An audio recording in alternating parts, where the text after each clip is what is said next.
सालों पहले रामनगर गांव के पास के घने जंगल में राजू नामक तांत्रिक रहता था। उसे अपनी विद्या और ज्ञान पर खूब घमंड था। उसका कहना था कि वो चाहे तो सभी को अपने काबू में कर सकता है। साथ ही तंत्र विद्या की मदद से किसी को जान से मारने की कला भी उसे खूब आती थी। उसी दौरान रामनगर गांव के युवा एक एक करके गायब हो रहे थे। कुछ समय बाद ग्रामीणों को समझ आया कि सभी जवान लोगों को तांत्रिक अपनी विद्या से काबू करके खत्म कर रहा है। इस बात से परेशान होकर सभी ग्रामीणों ने चर्चा की और यह फैसला लिया कि वो सब मिलकर तांत्रिक को मार देंगे। अपनी इस योजना को अंजाम देने के लिए एक दिन सभी ग्रामीण मिलकर तांत्रिक के घर पहुंच गए।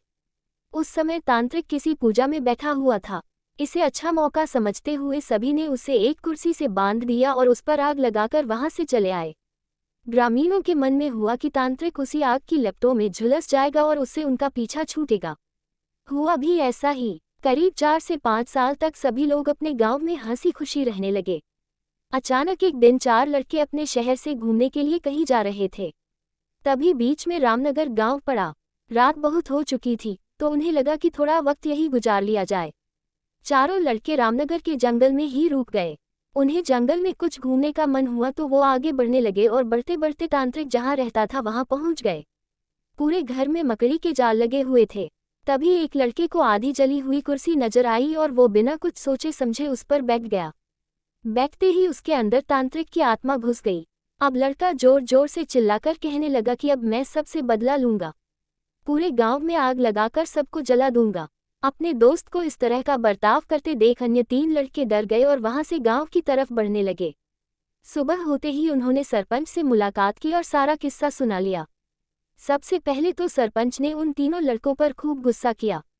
उन्होंने पूछा कि तुम लोगों को किसने कहा था वहां जाने के लिए। सरपंच को गुस्सा करते देख लड़कों ने कहा कि आप हमें माफ कर दीजिए, लेकिन हमें अपने दोस्त को बचाना है। कुछ तरकीब बताए। थोड़ी देर सोचने के बाद सरपंच ने कहा, अगर वो लड़का कुर्सी से उठता है और खुद को आग लगा लेता है तो शायद तांत्रिक की आत्मा उसे छोड़ दे। सरपंच ने ये बात कही ही थी कि जिस लड़के पर तांत्रिक का भूत घुसा था वो कुर्सी के साथ उड़ता हुआ गांव पहुंच गया। अपने दोस्त को इस हालत में देख उन तीनों लड़कों ने सबसे पहले जाकर उन लोगों से मुलाकात की जिन्होंने तांत्रिक की कुर्सी पर आग लगाई थी। उनसे बात करके सभी लड़के उन्हें अपने दोस्त के पास लेकर चले गए। जैसे ही उनके दोस्त के अंदर बैठे तांत्रिक ने कुर्सी पर आग लगाने वालों को अपने सामने देखा, उसे बहुत गुस्सा आया। गुस्से में तांत्रिक कुर्सी से उठा और उन लोगों पर हमला करने लगा। तभी उन तीनों लड़कों ने तांत्रिक की उस कुर्सी पर आग लगा दी। कुर्सी पर आग लगते ही तांत्रिक उनके दोस्त के शरीर को छोड़कर चला गया। कहानी से सीख, जीवन में हर काम सोच समझकर करना चाहिए। साथ ही दूसरों की सलाह पर अच्छे से काम किया जाए तो समस्या से मुक्ति मिल सकती है।